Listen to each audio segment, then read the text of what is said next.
আসসালামু আলাইকুম।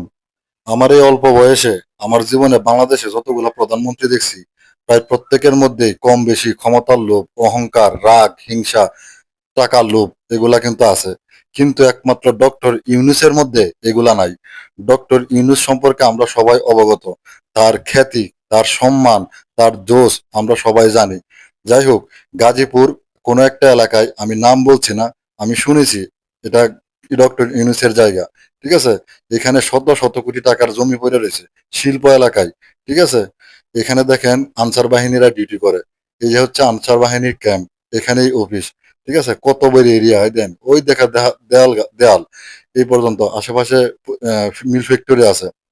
পুরা এরিয়া নিয়ে প্রায় শত কোটি টাকার সম্পদ তার এনে পড়ে আছে, হয়তো সে নিজেও জানে না যে তার এত টাকার সম্পদ এনে পড়ে আছে। যাই হোক, এই যে দেখেন মেইন গেট, আমি সাইনবোর্ডটা দেখাইতে চাইতেছি না, কারণ সাইনবোর্ডটা দেখালে হয়তো ঝামেলা হবে। এই জন্য দেখেন কত বড় এরিয়া নিয়ে তার শত কোটি টাকার সম্পদ।